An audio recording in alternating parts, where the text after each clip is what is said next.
Hello, everyone. My name is Katy of the Greenland Quilter, and I have a new guest. Her name is Ginger, and I'm going to turn it over to her, and she's going to tell you a little bit about herself and what the name of her channel is, and then we will continue on with the interview from there.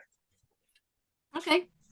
Well, first, thanks for inviting me. I enjoy meeting. I think you're the first person from Greenland I've ever met. So met. Yeah, I'm Ginger. I started my channel, the Copy Cat Quilter, about a year and a half ago now.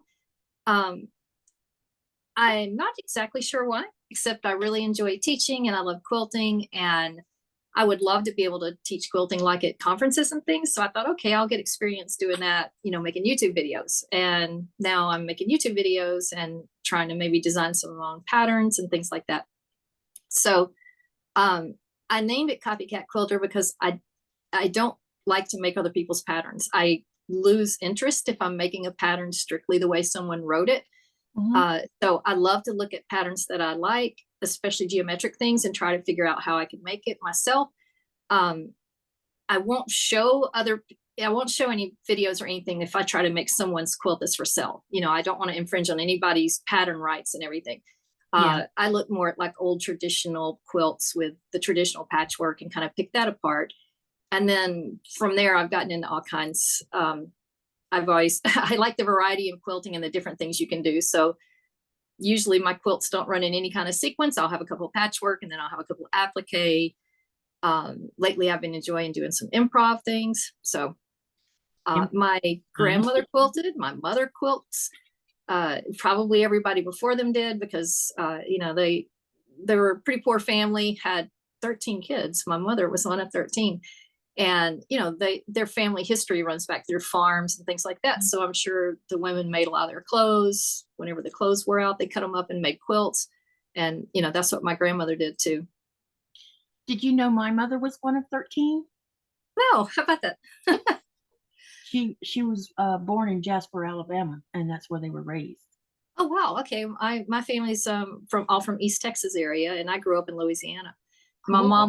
My mom was number 12 of 13, and my dad had a twin sister, and they were 8 and 9 of 10. So I don't know. I probably couldn't name a third of my aunts and uncles. They were all older, than my parents, and just having that many, it's I'm sure there's a lot of them I never met. I only met maybe 3 of them. I've never met the rest of them. Maybe 3 or 4. So some of them, the older ones, especially because my mom was the youngest. Yeah. And so I knew like one of them, Uncle Levi, I think it's like in the middle somewhere in the age group. So yeah. Okay. So since you mentioned your generational quilters, who influenced you to learn to sew, and how long have you been sewing? And can you describe your learning journey while you were learning? So I have a picture I can share afterwards, maybe, of me in the first skirt I made myself, and I was 8 or 9 years old. So I've been sewing forever. It was one of those square with elastic in the top kind of skirts. But my mother sewed all of the clothes we ever wore. So there was always a sewing machine in our house. I don't think I've ever lived anywhere that didn't have a sewing machine. So very early, I was sewing a lot of clothes, and I always enjoyed doing clothing, especially when my kids were little. I made a lot of clothes for them. And eventually, somewhere along the line, like, hey, let's make some quilts. And I still sew a few clothes, but definitely not nearly as many as I did before. I always think my mom taught me to sew, but Nancy Zeman, Sewing with Nancy, made it fun for me, because I watched that show religiously every Saturday morning.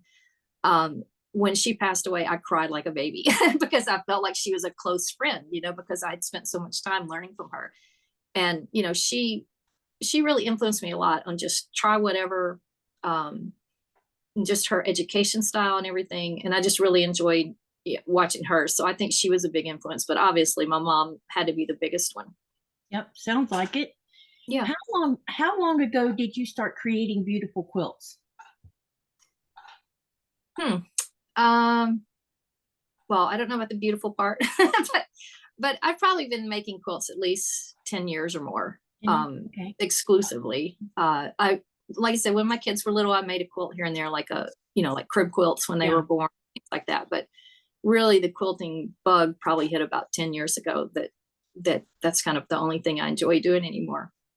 I understand that. This fun is a lot of fun and it's challenging on top of it. Yeah, yeah. And you can switch from, making the easiest thing, whatever, to making the most complex thing, whatever. And again, I like the variety, but I make a lot of quilts for charity because I've given everybody quilts that I know. Yeah. So I can play around with a pattern, and it's not going to be scrutinized. I don't know that I'd ever want to enter anything in like a fair, because I don't want people telling me they don't like my quilts. So that's one of the fun things with charity.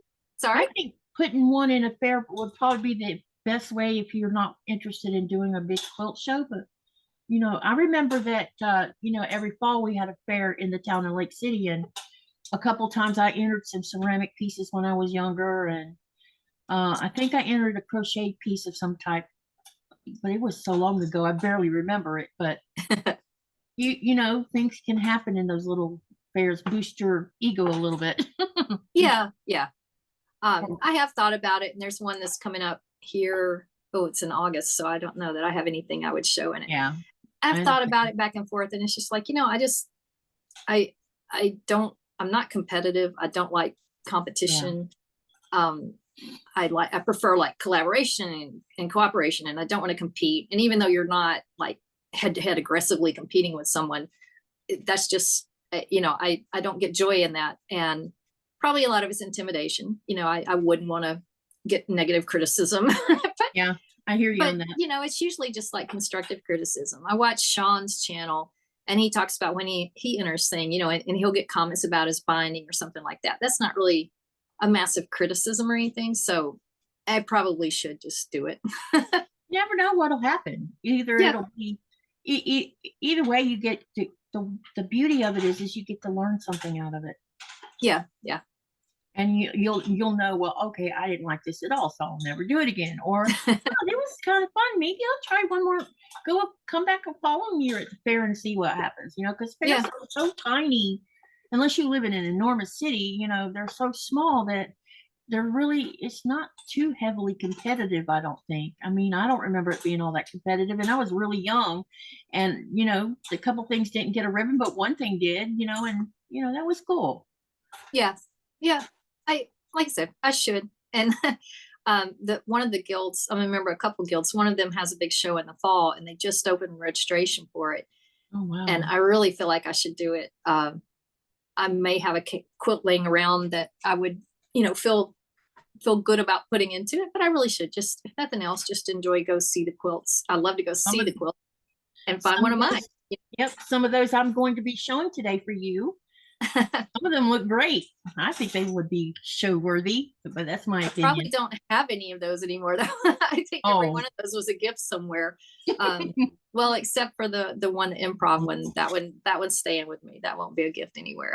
Yep. It's like my Stronger Together. They're not going anywhere. Yeah. I'm gonna keep them a long time. Okay, so what is your favorite genre of fabric?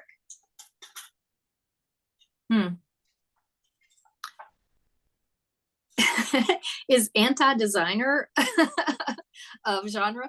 I don't like to. I don't know. Well, I mean, like I don't spend money on designer fabric. Tula pink, it's Tula pink, and Cave, beautiful fabrics, it's Cave. But I never want somebody to look at my quilt and go, oh, look at that Tula pink fabric. And as quilters, we do that. Like, you see Cave in a quilt, you see, oh, there's Cave, and you know what it is. 10 miles off, that's a Cave. Yeah. So, I mean, if I have some of that, and every now and then I may buy like a fat quarter bundle of something like that. I saw an exhibit at a museum of Cave, and they were selling fat quarter bundles. So I did get a fat quarter bundle of Cave, but I don't have anything in particular. I've done some stuff with solids, but solids are always a challenge to me. So I kind of feel like I need to do them more then. But yeah, I don't have a preference other than, just nice quality cotton. I want it to feel good. And I don't like the cheap stuff. Although I do buy that sometimes too, because a lot of the novelty fabrics are for charity. It gets kind of expensive to buy the $14 a yard fabric for charity quilt. Who is your favorite fabric and or pattern designer, or do you prefer to make your own patterns? I think I answered that one. I definitely like to do my own patterns. I love geometrics. I work as a computer programmer. I'm the director of a computer programming group, so I've got a lot of math background and brain. And so I love the geometric patterns and the patchwork. And so that's probably my favorite. Okay. I have like what's it, Barbara Barackman, I think is her name. Huge encyclopedia of blocks. I love those because you just flip through and look at the blocks, and it doesn't have the instructions. So I get to try to figure out the measurements and everything, which is part of what I enjoy. So I'm not sure I even own patterns, patterns by designers. I have a couple of books. I just did a video of, can you scrap a 3-yard quilt? So I did buy one of the 3-yard quilt books and try to make it out of scraps. But that's probably the first quilt book I've bought in years. And even whenever I buy them, I use them kind of for inspiration. I never sit down and make that pattern the way it's supposed to be. I don't have very many patterns, but I do buy books because I'm in love with books. So it's not I love just, books. yeah, I mean, our house is loaded with books. So Yeah. Okay, so are you more of a traditional or modern quilt maker, or do you work in between the two? I think I probably would call it work in between the two, just because I never make the complete patchwork exactly the way it is. So it's not, I use a lot of traditional shapes and blocks, but my quilts don't come out very traditional sometimes. But I haven't dabbled a lot in the modern. I don't want to say it's weird to me, but you know, especially with all the negative space, I'm like, no, I like little squares, and I don't want like, you know, a half yard of solid fabric and then you know, 2 fat quarters of 2 other and call that a quilt. So yeah, I haven't gone that modern route. At QuiltCon, they had different categories of modern quilts. Yeah. One of them was where it had lots of negative space in it. I think it's called minimalist. But then they had one that was a row where it was maximalist. I've heard that. Oh my God. I saw them and I'm like, if they can do that many colors, I know that I can use 100 batik colors and make me a very colorful quilt out of them. Yeah, yeah. I've seen that. That's kind of a new trend, that maximalism. Yep. And that would definitely be where mine would fall if I went more of the modern route. I have been playing a lot with improv. And it's interesting because, well, I guess modern quilts too, it's kind of one of those things, either people like the way it looks or they don't, you know. Yeah. And I've made some weird looking improv quilts that I'm not sure I like them, but I like them. You know. Yeah, I know the feeling. I started on an improv the other day, and look at it, it's like it's like a train wreck right now. Okay, as a quilter, is there anything you have learned that you wish someone would have told you in the beginning?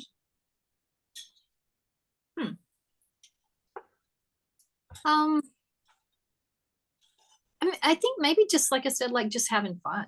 Just, you know, don't take it too serious, have fun. I find the joy in making. I mean, the creative part of making, that's my fun time. The completed quilt is like, yeah, okay, I got a quilt now.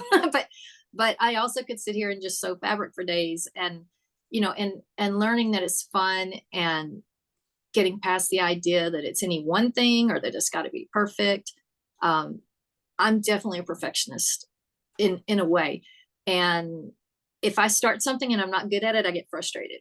So I've had to learn, like, it's okay to not be great at it the first time or the second time you do it. You know, you don't, because if I'm not good at it, I don't even want to do it anymore. And it's like, well, okay, that doesn't work for you to learn new things. Yep. So really probably just like have fun with it and find the kind that you like to do. Don't put yourself into any one category, and it's okay to be in 5 different categories. Just that kind of thing, really. Okay. So why do you make quilts, and what does quilting give back to you? I love the creativity. And like I said, because of the traditional blocks, I just get off on the math of it. Like, I really love sitting down with a block and like, oh, this needs to be 2.5 inches, and this, which sounds so weird because there's so many people that are just math phobes and don't want to do that. But my brain definitely works in the geometric shapes. So I really enjoy like coming up with an idea, figuring out the measurements and everything, doing the cutting. Like that process is exciting to me, and it's a creative thing for me. That's probably another reason I don't make other people's quilts, because that's the part I enjoy, is figuring out what am I going to do with this fabric. Yeah, and then like I said, most of my quilts end up going to charity. Our guild participates in a lot of different charitable projects, and I can do smaller sizes, like 40 by 50, or some of them are 50 by 60. And then we even make little 25-inch squares that they use at the hospital in like NICU to cover the babies. So I can even make like a little 25-inch square quilt. And, you know, that's, well, it's super fast if I use bigger pieces. Yeah, definitely. Yep. Yeah. So I do give a lot to charity, and then I give them to friends. You know, anybody that's having a baby is going to get a quilt from me that I know. You know, and that kind of a thing. But I end up not making a lot of big quilts. Just short attention span. I gotta finish this one and move on. Yep. What do you like best about making a quilt, and what do you love doing the most? Is it piecing, binding, quilting? You said math, so let's go from there. Yeah, I like figuring out what I'm going to do, if I'm going to make from another block, or if I'm going to do something just completely freeform. I love the cutting now that I have AccuQuilt.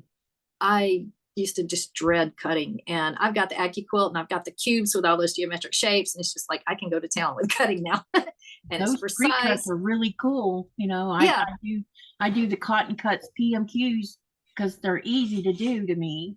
I mean, you could definitely foobar one, but you know, over time I've gotten, I think when you sew pre-cuts like that, this is just from my perspective, it's taught me how to be more consistent.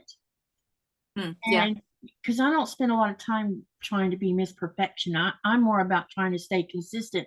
And as long as I stay consistent, things, and my skill set has improved because of that. And I think pre-cuts like what you're talking about helps with that, because you don't have to cut or measure, you just need to sew them together. Yeah. And I mean, I make tons of jelly rolls from scraps and just whatever length I can cut. I've got a lot of 2.5-inch strips, and I pre-cut a lot of half square triangles with the AccuQuilt and cut those, and then may cut solids to go with it and end up with something. So I make my own pre-cuts. I love charm square size. And so that's the way I kind of think of those, as pre-cuts of, I have 3 or 4 storage bins of charm square size. And I was actually looking at it this morning and thinking, I may just go make like 4 quilts of just charm squares to get some of them out the door, because I have a lot of charm square sized cuts. Okay. I noticed that you mentioned doing applique and piecing. So what is your favorite type of quilt to make, and why? Is it applique, piecing, whole cloth? Which one do you love the most, and why? Piecing. Yeah, it's got to be the piecing. When my kids were little, I did a lot of applique on their clothes, and I have done some applique quilts. There's a couple that you have the pictures of. And so every now and then I'm spurred on, okay, let's make some applique stuff. I have an embroidery machine, and I love the automatic where, you know, you cut the shapes and it stitches around them and makes beautiful. I like to make quilts that have that with empty squares in between and do embroidery on them. But yeah, 90% of my quilts are probably going, the part that's the exciting part to me is the piecing. Okay. What is the hardest thing about creating a quilt from your perspective? Binding. I wish I could find some binding trick that I actually do it on my serger with the fusible thread, where you can run it through, and when you fold it over, you fuse it, and it holds down really nice for you to be able to stitch it down. Oh, that's interesting. I've never heard of that. Yeah, you put it in the lower part of the serger. And so after you serge the binding on, when you fold it over and you iron it, it sticks to that fusible. Wow. So it holds it in place really nice, and then you can stitch really nice, and so you get a really even binding. But I think part of the reason I don't like doing it is just space. Like, it's bulky to get the machine, you know, to get the edges through the machine. And I have a nice setup, but there's a lot of stuff on it. Yeah. So, you know, you have to have a big clear surface to do it. So I don't enjoy binding at all. So this is an off-the-wall question. We'll see what you say. How do you decide what pattern you're going to make? It's just whatever hits my brain. It's like me with color. It's just whatever I feel like Yeah. that day. Yeah. In fact, I just finished that video, the 3-yard quilt, and I was standing around in here earlier today thinking, okay, what's the next one? Now I have a huge pile of quilts that I spent the other day cutting backings for. And that's another thing I hate to do is piece backings.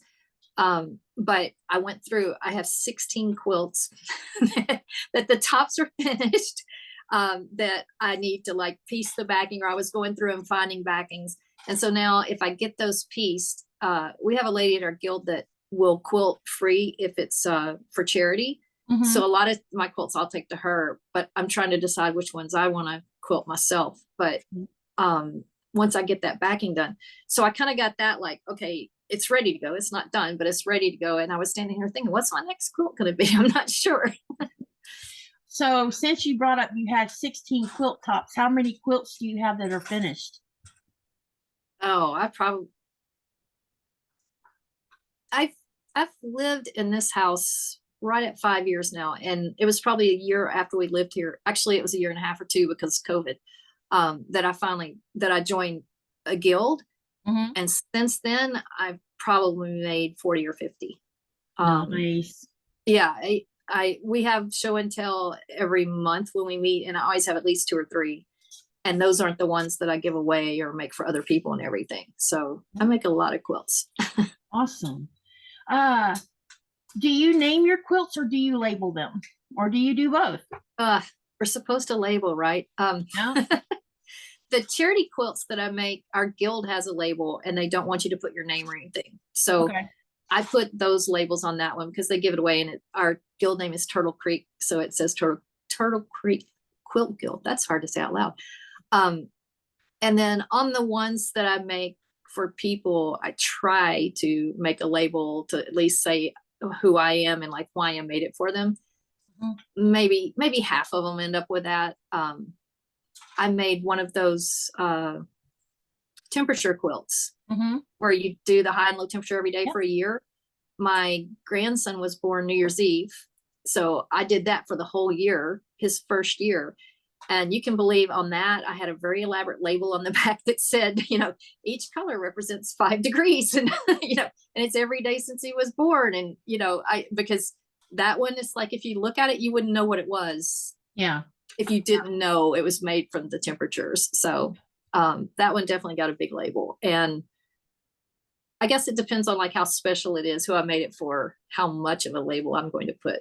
Every now and then I'll sign the back of it with a Sharpie, just with my name. But so what is your go-to thread? Aurifil. I have some right here, and I always get really happy whenever I finish an Aurifil spool. Yeah, me too. I've been keeping the little pieces and thinking about hanging them on a string for the spooling.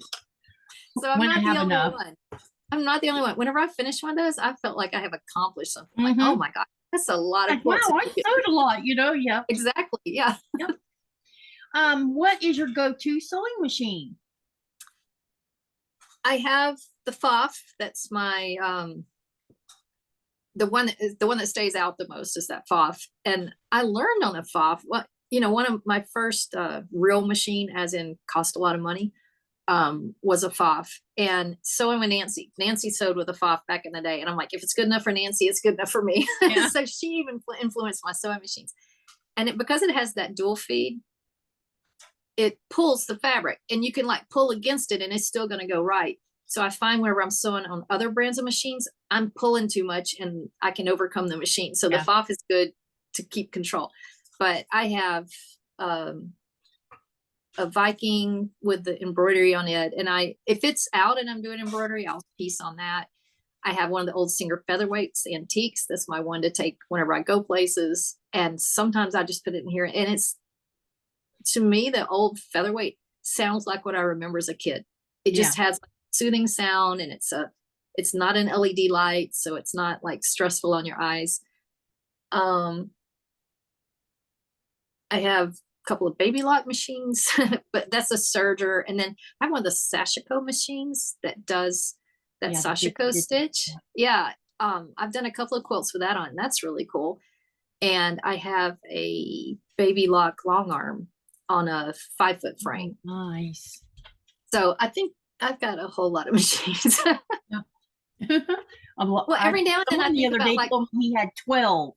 yeah, I think about thinning the herd every now and then. I'm like, why don't I get her this Singer featherweight? Because I enjoy taking that thing apart and cleaning it. I'm mechanical brained, I guess, Yeah. because I just love to take it apart and grease it, and it sounds so smooth after you do that. And I'm like, well, the FOF is really good for piecing, and oh, the Viking does embroidery. So Yeah. I can't thin the herd out at all. Oh, it's okay. You know, it's okay to have that many. Yeah. I want another machine to back up this one. What You is know, that? This one's a Janome 6700P. Okay. So it's my first big machine. I do have a small Singer Talent in the, in the other room, but since I've had this, I haven't touched that one because that one was really getting on my nerves because it wasn't made for piecing. Yeah. You know, and when you're doing that much piecing, it doesn't hold up that good. I was constantly struggling with triangles with it. I have to tell you a funny story. My first machine that was the FOF, it you know, I mean, this was 35 years ago, so it was probably expensive, like $800. You know, that was probably extremely expensive. But I remember I went into this store, and my then husband, ex-husband now, was with me. And this was down in Louisiana, and we went in, and I knew I wanted that machine, and they had come out with the new model. And this particular store, if you bought a model and then traded it in within a year for a bigger model, they'd give you the full price for it. So a new model had just come out, so I knew they would have that old model, and that old model was the one that Nancy sewed on. So we went in the store. Yeah, we went in the store, and I'm picking out this machine, and you know, I think he may have asked, well, how much is it? And she goes, do you have a bass boat? He's like, well, I have a boat. And she's like, this is her bass boat. Like, don't give her a hard about the money. Yep. So, I understand that. I use the Corvette as an analogy, because when I first got this machine, it sat on my table for 10 months because I was afraid of it. And when I sat down and finally sewed that first piece of fabric on, and I was like, oh, it's so quiet, but it's so full of power, you know? Yeah. Okay. Is there anyone in your family besides yourself, your mother, and your grandmother who quilt? My daughter actually just used one of my videos that I called a Math Magical Block. She actually used that video and just made her first quilt, which was, of course, thrilling to me. It's funny, she made it for a niece that's coming in a couple of months, and I think she said it's like 25 by 30 inches. I'm like, well, hopefully she's a small baby, or that's a good size to like throw over the car seat. You know, if they're in the baby car seat, that's a good size to do that.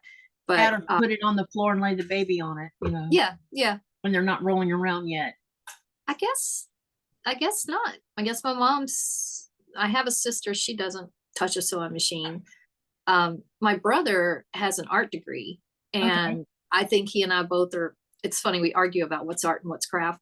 But I think we both have that artsy, crafty kind of brain thing, you know. But yes, I don't know. I don't even know if any of my mom's family sewed or anything, but all of it, growing up, everyone sewed, especially down south. You know, we all sewed clothes. Everybody had sewing machines and knew how to sew. It used to be cheaper to make clothes back.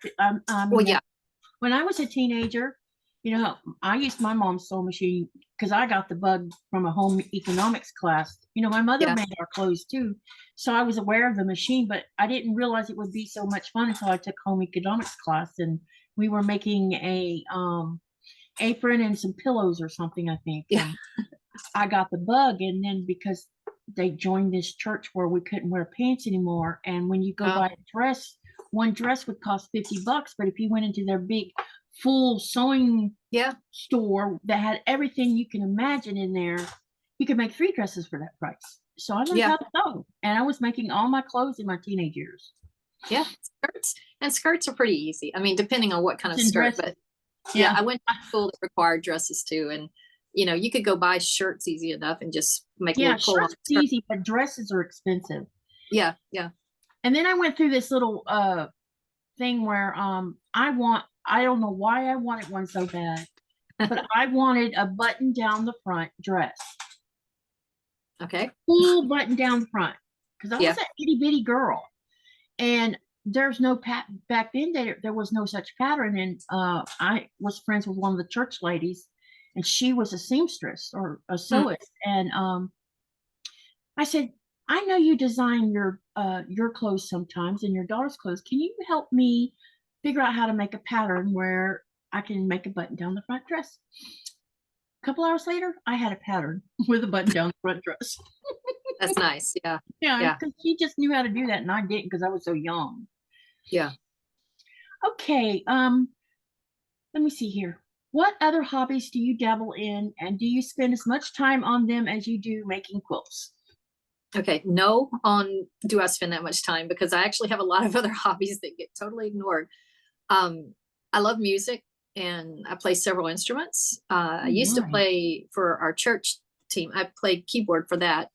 And I actually play harp, of all the bizarre things. Cool. They're called lap harps, but they're not the big huge ones. You actually can wear them like on a strap, like a guitar, or I have one that stands on the floor.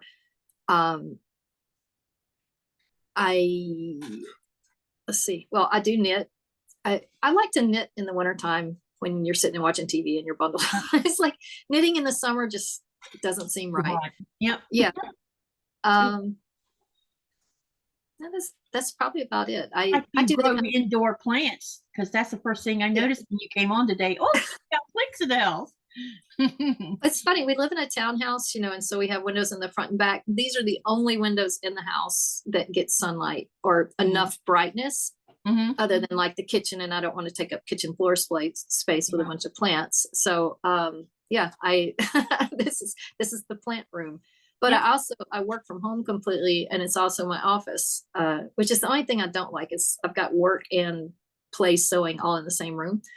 But it just makes it nice that I keep the window curtains open and everything, but the plants make enough privacy that I don't, people can't see in the room or whatever.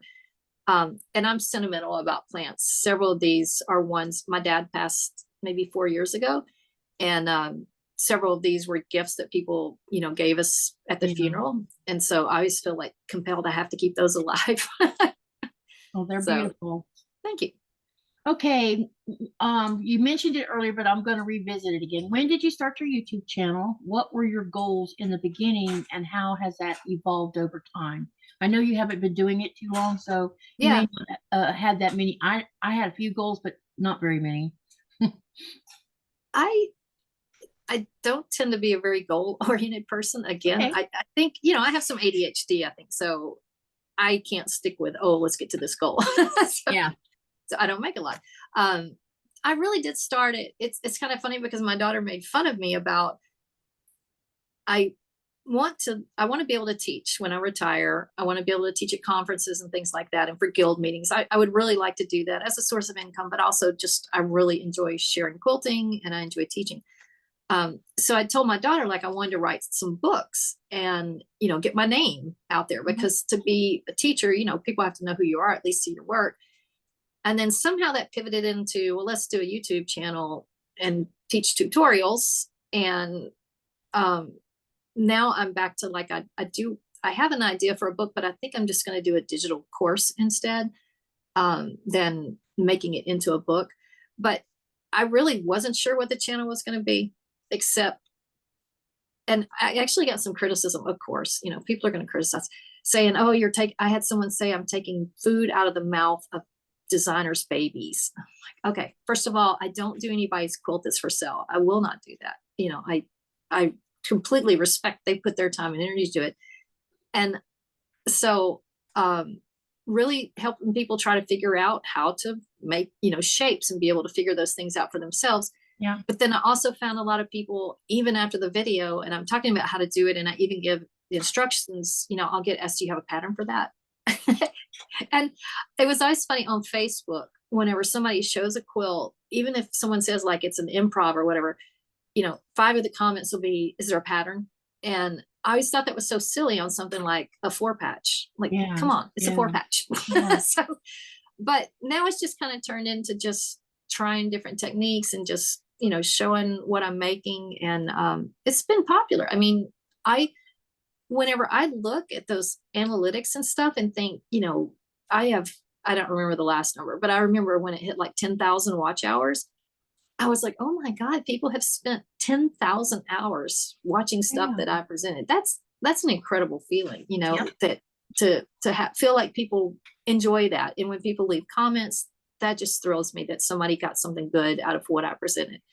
Yeah. So I think my next thing, I'm going to keep doing the YouTube because I really enjoy it. I think the next thing I'm working on trying to do a digital course. So it would be a course that you could buy. And I've been filming it for improv for traditional quilters. So for people that, you know, do the traditional piecing and everything and want to kind of dip their toe in improv, the course is going to be for those kind of people that already know how to sew and how to quilt, you know, for them to kind of break into improv and play around with that some. So I think that'll probably I would like to learn more about improv myself. So yeah. Oh, I should have said, like, when you were talking about influences, I love the G's Bend quilters. I am the biggest fangirl. I've seen exhibits in museums of their work and everything. And I actually now have been to 2 of their retreats in Alabama. It's my big trip of the year. And, you know, everything they do is improv. And so I have loved getting to know, there's 2 of them that teach this retreat. I've loved getting to know them. At the retreat this year, I actually made 2 quilts. We were there Wednesday through Sunday morning. I managed to put together 2 quilts. 2 of them. Yeah. Well, quilt tops, they're not quilted. One of them's quilted, but they definitely been a huge inspiration for me of just go for it and have fun. And if it doesn't, you know, again, if not everybody likes it, that's okay. Not everybody likes anything, you know, the most traditional, beautiful quilt that wins a quilt show award, you might look at and go, eh. And then, you know, something that somebody put together and just kind of scrambled together may have something really unique that you love about it.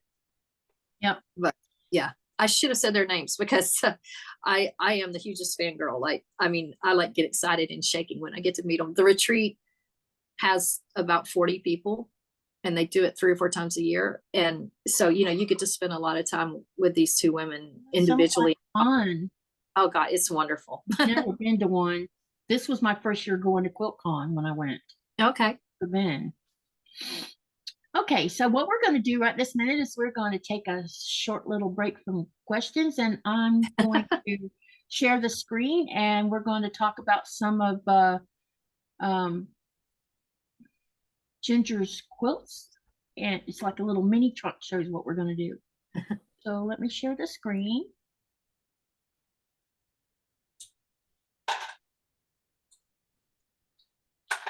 Okay, so this, can you see it okay? Okay, so will you talk about this one first? Sure. My brother and his wife, I honestly not sure what Ari is to them. I think it's her great-granddaughter, but they're raising her. And my brother, the artist, is teaching her to draw. And this was one of the pictures that she drew. And her mom like posted it on Facebook. I'm like, I can make that. You know, that's like what quilters do, right? Oh, I can make that. So this is her picture that she drew. And I actually, if you saw over my head, I have a projector on the ceiling that projects down onto a table. I actually took her drawing and traced out the main parts of it and everything and turned it into a quilt. So this was her version of it. And then I'll do the next, then I'll show the next one so that everybody can see your version of it. Here we go. It's painted with ink tints, INKTENSE. They're ink tints pencils, and they're actually like a dye pencil. So after I traced it out with the Sharpie marker and everything, you color and then you wet it and it sets this ink. So you don't even have to heat set it. It's really fun to play with. Wow. But the scary thing is you color it in and then you have to put water on it to activate. And if it bleeds or you put water in the wrong place, it is screwed up. So, you know, I did her design, like the drawing from the projector to try to get close to her because I don't draw at all. That's not my skill set. And then pick the different fabrics. So on the left, I think that's her dog. And then on the right is her bunny. And up in the top right is like a sun. So let me shrink it down a little bit. Oh, Yeah. here we go. Yep, right there. So I loved it. And I asked her if she had a name for her picture, and she said no. And I'm like, okay, well, it's Rainbow Cat. But it was just really Beautiful. cool. But yeah, it was so much fun. And just that was the first time I'd done those ink tips pencils, and just trying and playing around and seeing what it did. And I thought it turned out great, and it was really true to her picture. Yep. I didn't trace it exactly, and I broke it up, but it was really true to the vibe of her picture and everything. I mean, you can definitely tell the quilt was made from the picture. Yes, it's beautiful. That's got to be one of my favorites. Did you give it to her? Oh yeah. And this one has I bet she's a proud little girl. This one has a pretty elaborate label on the back that said, it was an artistic collaboration between Aunt Ginger and Ari, and I put the dates on it and stuff, or something like that. And I said something like the original artist was Ari Thomas. So I did make a really nice label for this one, so everybody knows and remembers the story of how it got made. Okay, so then tell us about this one. So my guild does a charity challenge or whatever every year, and this year, or the year I made this one, we were going to do that 9-patch star, or maybe sawtooth star. I don't know. It's the 9-patch in the middle and then the triangles and flying geese. Yep. And you were supposed to bring your scraps. I didn't understand the instructions. And so everyone else, I think it was all the points, they gave you the fabric for, or you were supposed to use black or some color. I really missed that part. And about 12 people made quilts, and this was mine. And then they also, I think, gave people the sashing, but I actually used, where you do the adding machine tape. Yeah. Those are adding machine tape sashing. So everybody else has these quilts that look a whole lot alike, and then this was mine. So I called it one of these is not like the other. Yeah, it's beautiful. Mine looked like nothing like theirs, but I loved it. And I don't plan ahead a lot. So I had an extra block because I didn't know how many blocks I was going to make. Yeah. And then I had a little bit of, I still have plenty of that leftover adding machine tape, but so when I do that and I have an extra block, I usually stick it on the back like that instead of throwing it into like an orphan block pile. Yep, that makes good sense. That one's beautiful. Okay, let's go. I love that one. That was just so bright. Like, yeah, it's bright and happy. Yeah. Okay, this one. No, let me shrink it down a little bit. Nope, wrong way. Oh, that's as far as it'll go. Okay, go ahead. Yeah, this is from an Anita Good Design embroidery pack. So she has those animals and everything. I guess this is one that I made basically by the pattern. It has all these different designs, and you can do the different blocks. So I picked the blocks that I like, but the top of that's all in the embroidery machine. So like you lay your fabric down and it stitches, and then you flip it out, and then it sews the next line. But I just thought that pattern, that applique and everything was just so cute. So that stitchery there is beautiful. Wow. Well, that's all like programmed into it. Each of those is like a different style block, and you follow the instructions and stitch it out the way it says, and it turns out like that. It's beautiful. And that's funny. Applique, right? Yeah.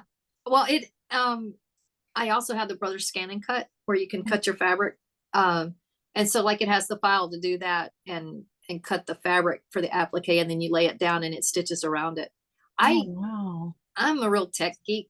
I love geeky computerized toys.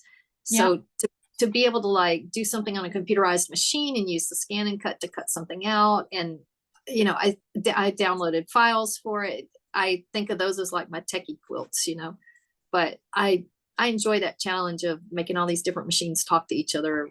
And I don't have the versions that do talk to each other. Like I don't have that version that you actually like can send files over. I have to take a little USB stick over. So okay.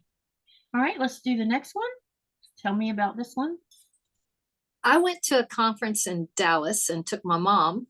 She lives in Texas, and we met there. And this was a class. Her last name is Kojan, I think, Kojan. And this is from her pattern, but it's foundation paper piecing.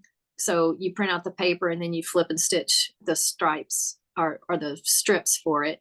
Mm-hmm. And we started it there. My mom started one and I started one. We took the class together and I actually got that one finished and made into a quilt. I haven't done a lot of the string quilting, but actually after I finished this, I printed out a whole bunch extra of the foundation pieces and I have them in a bin and I have scraps, and every now and then I just go sew some more strips of it and I kind of leave it there. And those are my kind of like, what am I going to sew today projects. I have a couple of bins of different quilts like that use scraps. So that one I just have, and whenever I get enough squares, or those, they're sewn into rectangles. Whenever I get enough of the rectangles sewn up, then I make another quilt out of it. So did as far as the block, each block, so I'll use the mouse. Did this originally start out as a rectangle and then you cut it to make these triangles here, or no? It's 4 rectangles. How did you do that? It's 4 separate rectangles. So, okay. And there's an A and a B. Okay. That makes those white points match. If they both went to like if they were both on the same side, they wouldn't match. So there's actually an A block and a B block, but those are, you sew all those rectangles together first, and then you sew those rectangles together. Okay. It's this beautiful. One, it's called, I feel bad, I should know the name of it. It's called something with like diamonds or gemstones. And if you use like solids or jewel tones for those small triangles in the middle, you know, then it ends up looking like a stone set in something, I guess. Yeah. But it's just kind of wild color. Beautiful. You can tell I like color. Yep. Okay. And this one? This is another total scrap. I'm actually writing up a pattern for this one. This is another one, this total scrap that I keep in a bin. And those triangles, they're isosceles triangles. Those are paper pieced. Okay. And you know, the stitch and flip, and then the 9 patches in between are just strips, sewing strips together and cutting them apart.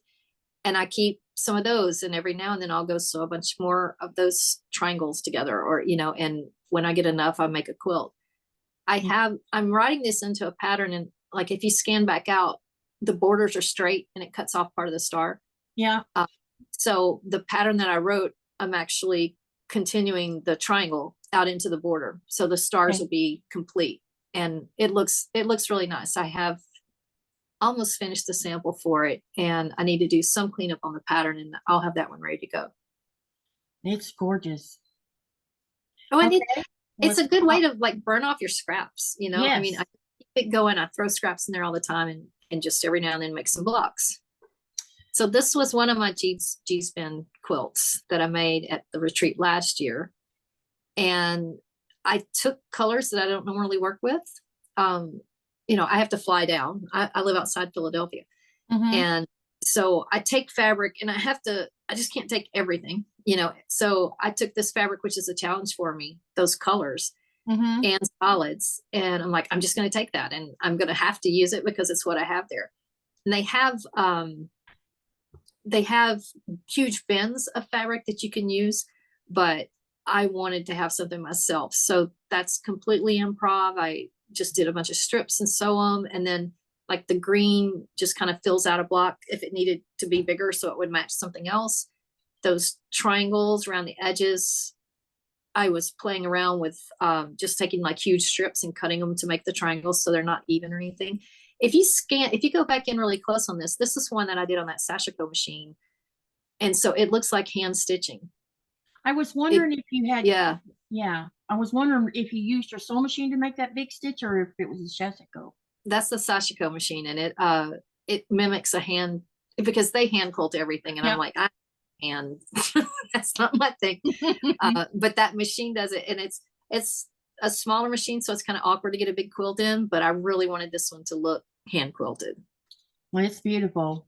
Thank you. I have another version of it that I almost have finished that used those same colors and everything, but I put a lot of curves into it. So it will be like a sister quilt to that one, but it's got a lot of curves and like half moon kind of shapes, or just like curvy shapes going up and down, but that same color pattern. The only thing left I have to do is trying to figure out how to do the border of it. And I think instead of spiky, since I have so many curves on the other one, I think I'm going to make borders with long wavy curves in it to be the borders on it. That sounds gorgeous. I can't wait to see what you do have as a finished product. Yeah. Okay. It was in that pile I was cutting backings for. And then I was looking at it. I'm like, it's just not finished. I need to put a border on it. So Yeah. I've got it back out, and I found the teal color. I had some of the teal left, and I have to figure out, okay, what's the other color I'm going to put with it? Because I don't have any of those colors. Yeah. And I don't know if I may go black and teal or maybe an off-white and teal, but not black and white. Yeah. Okay. And this one? You asked me like what my favorite quilt was, and I don't have a clue. I like all kinds of different ones. So my son and daughter-in-law live in Norfolk or Richmond, Roanoke, Virginia. I don't know where they live. And I wanted to make a quilt. They have an in-law suite. And I thought, okay, if I make a really beautiful quilt, I get to sleep under it when we go visit. And I asked her what she wanted, and she said boho, oriental, or jewel tones. I'm like, okay, that's a pretty wide thing. This one I actually bought designer fabric. That's Tula Pink fabric.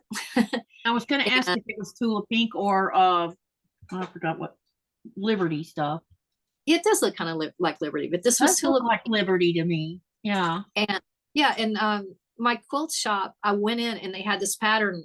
They had this quilt hanging, and it's a free Moda pattern, but you can see it's half square triangles and squares. Yep. And I made it a little different than the Moda version. But if you scroll in on the border.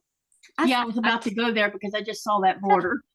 I came up with my own technique kind of thing to make that border, to make it really easy. There's no way I would sew all the strips end to end. Yeah. So I cut like 9 by 12 inch rectangles and sewed them together, and then sliced them into the strip. Great idea. Oh, wow. I think I'm gonna do a video of that. I actually took some video of it, but it was a really cool way to make that border super easy. I mean, yeah, you should make a video about it so I can go and watch it. That looks great. I thought it turned out so pretty. I was debating, because I don't think the Moda one has a border, but it just, like, the star didn't stand out if I didn't put something else around it. Yeah. And I put the yellow border around it, and I'm like, okay, well, that's still not distinct. Not enough. And I started to play with the scraps that were left over from all those. That was it was like 15 fat quarter, or maybe it was. Now I don't remember if I think it was a 1/3 yard, because those squares were 10.5 inches to cut the half square triangles and everything. But yeah, I love that one.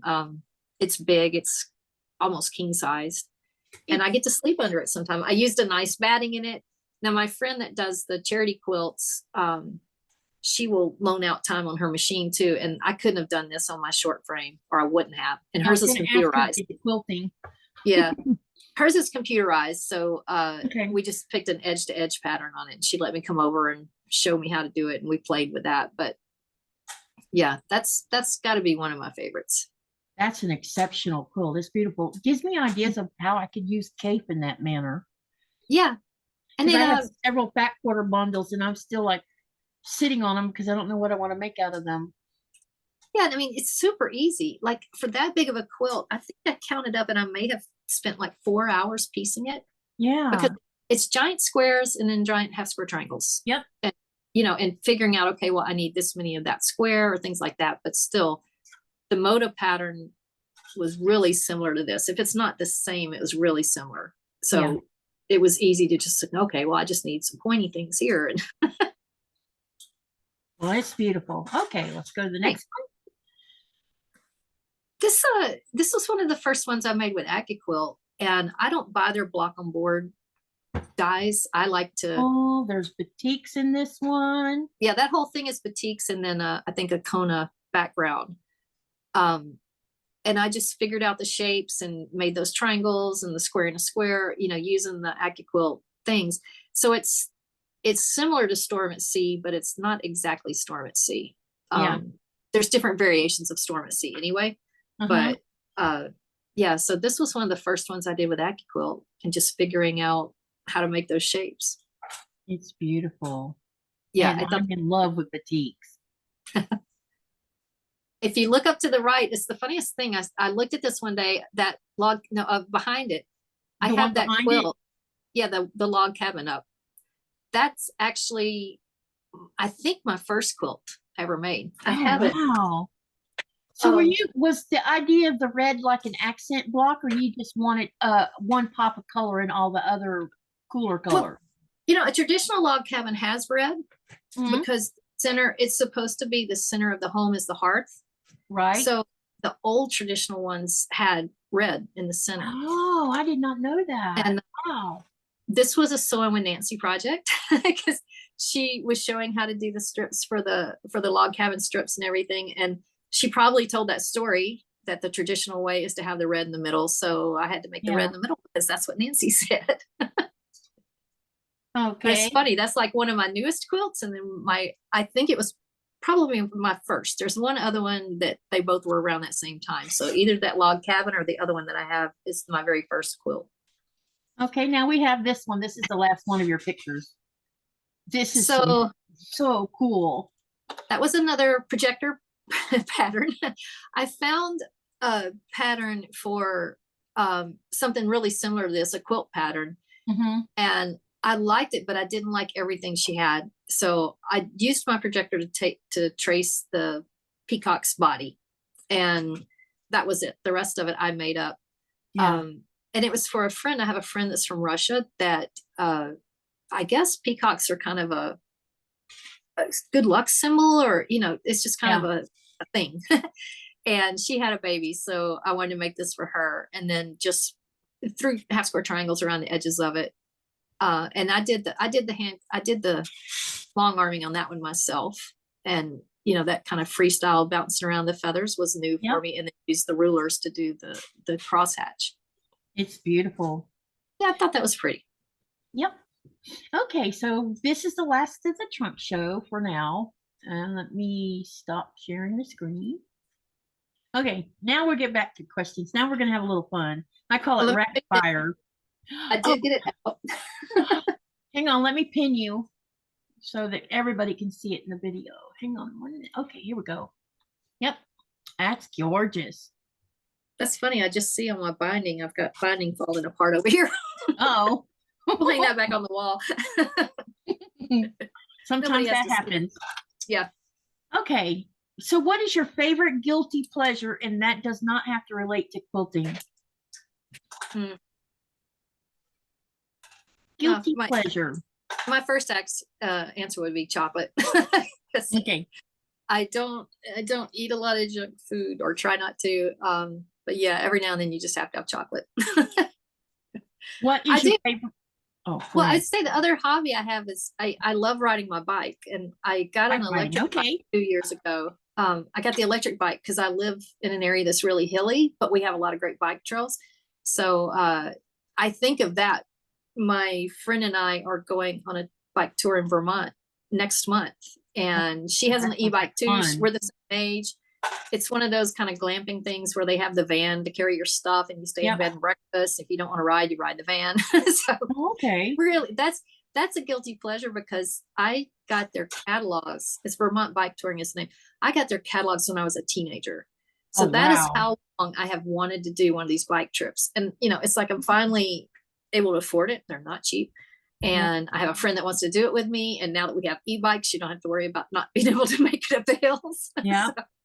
So that's one of my things I love to do. That's awesome. What is your favorite quilting tool?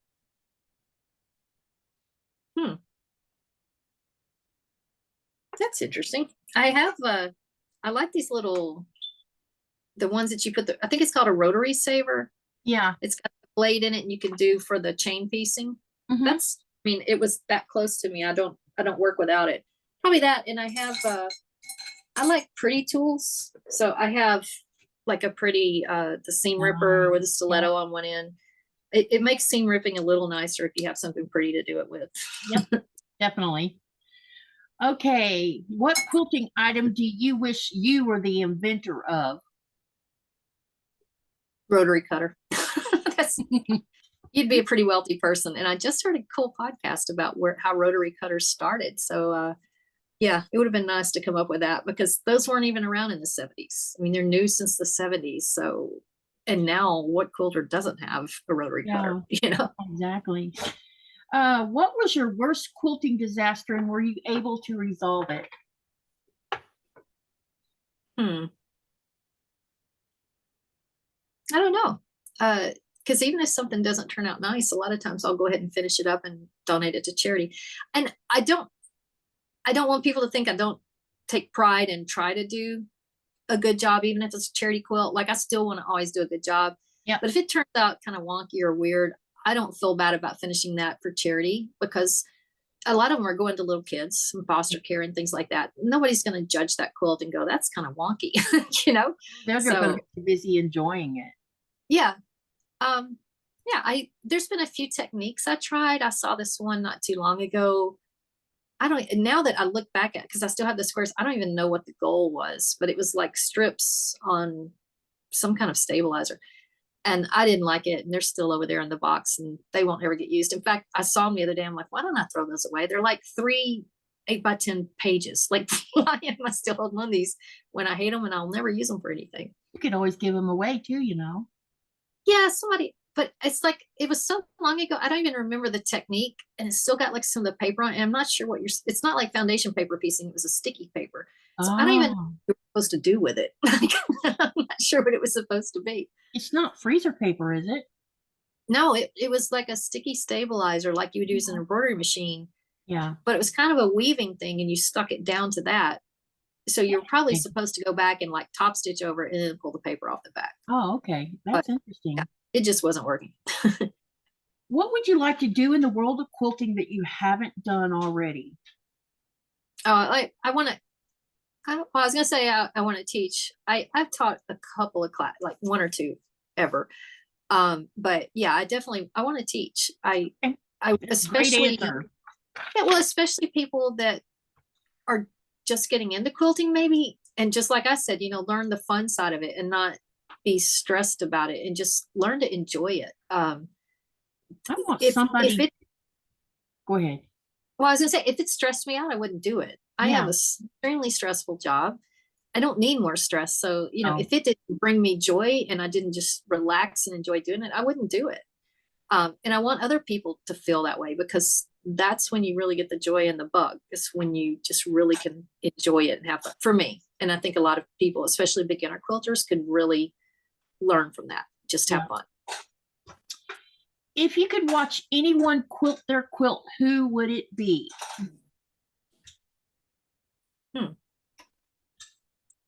I took a class. Her first name is Gina. I think it's Geena, and she does rulers. I took a class with her. And are you talking about GE Designs? No, because she just makes quilt, like long arm rulers or free motion. That sounds like Angela Walters.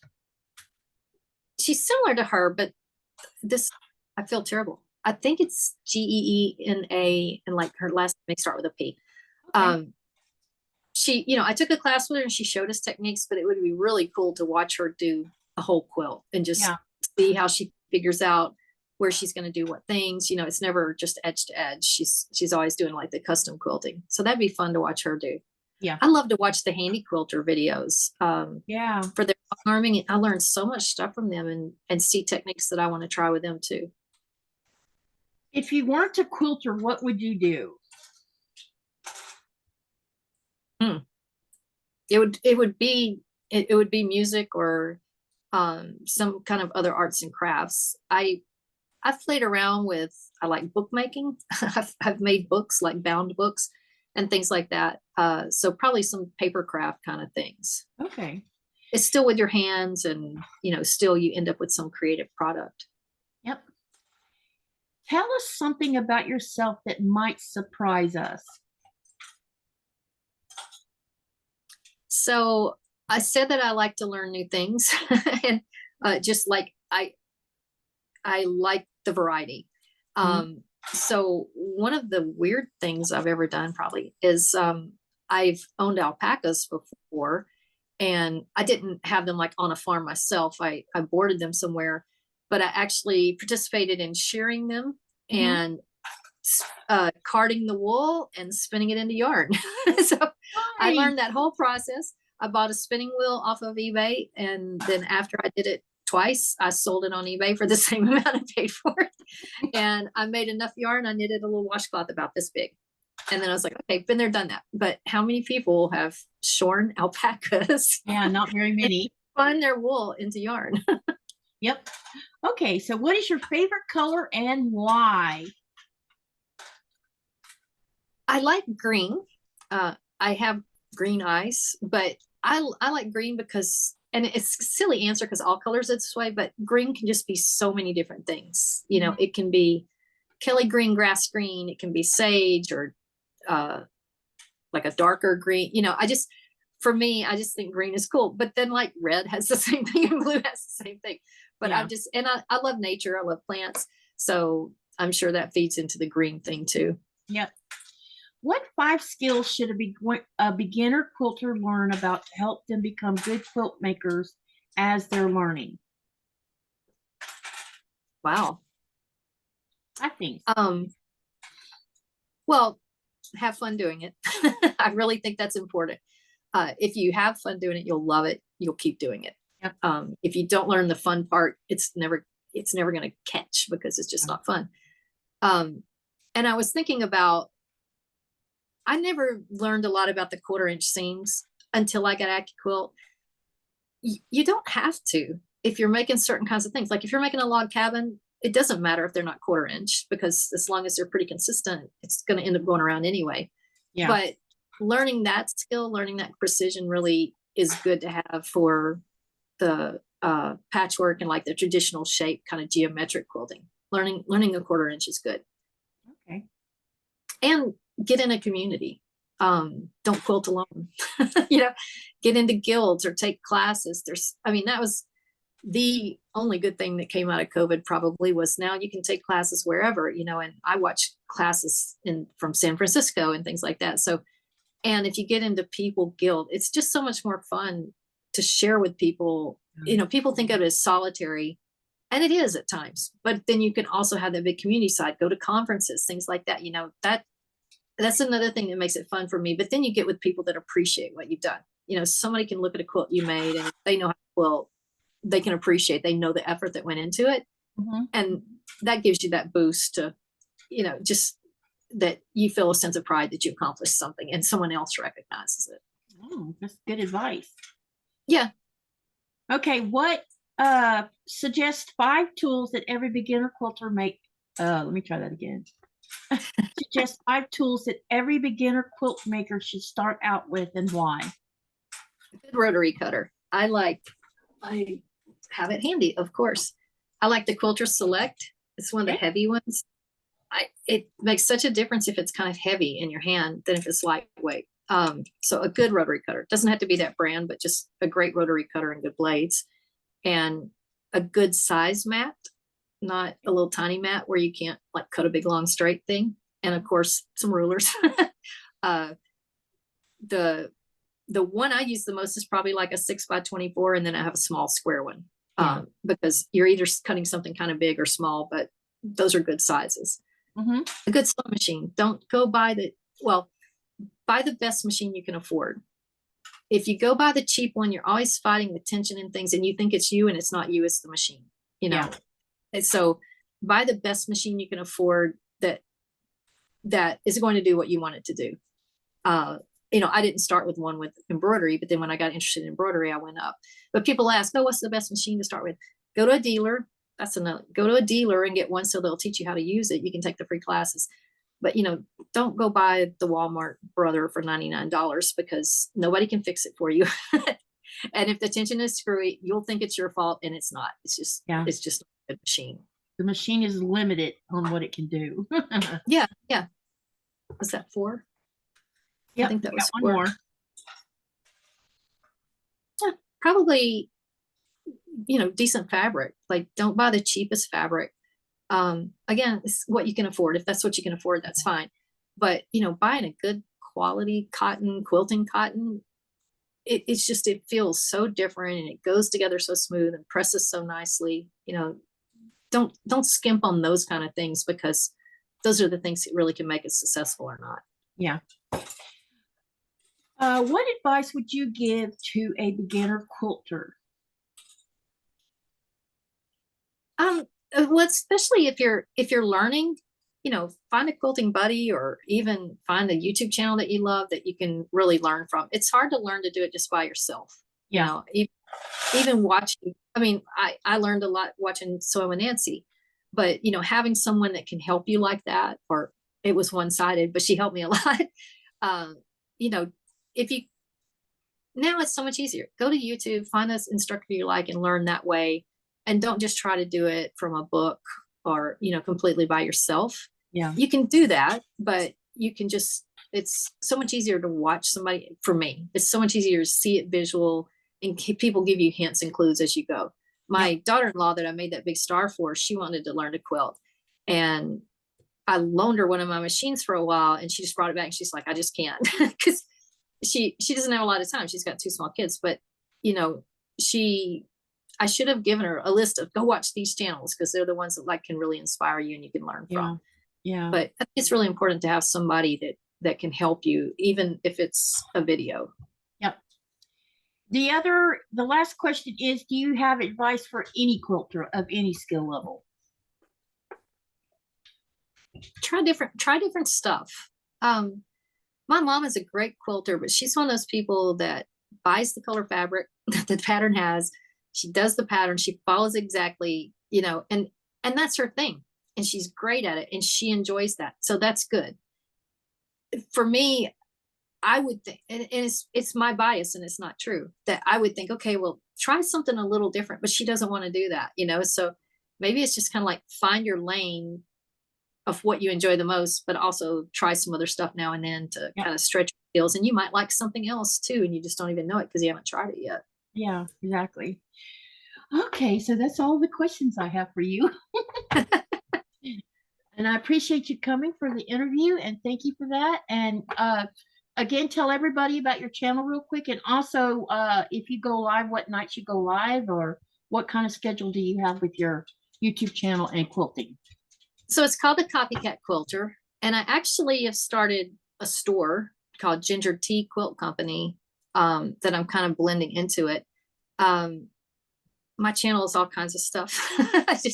You never know what you're going to walk into.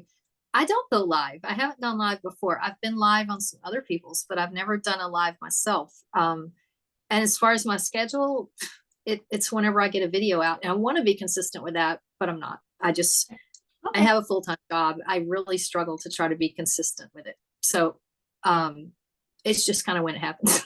But I do try to do themes. I'm trying to work on some more panel quilts because I like to take panels and play.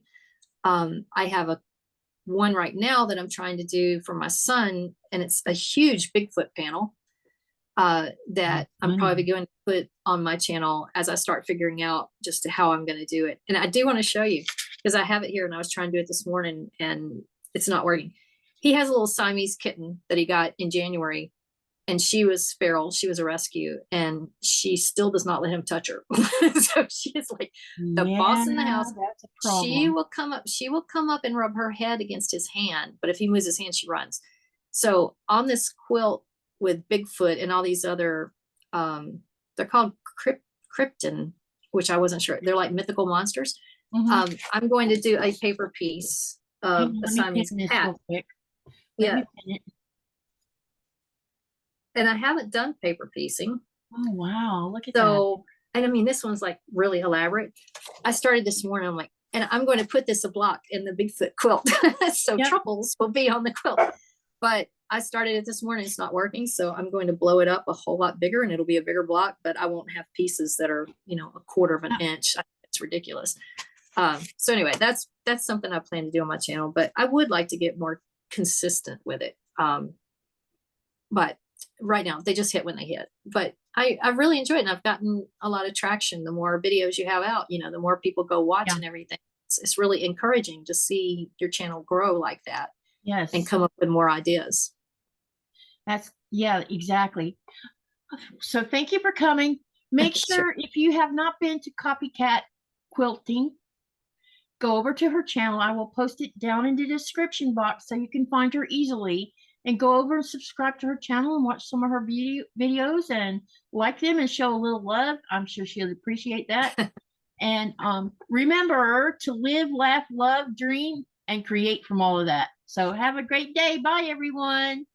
Bye-bye. Don't hang up.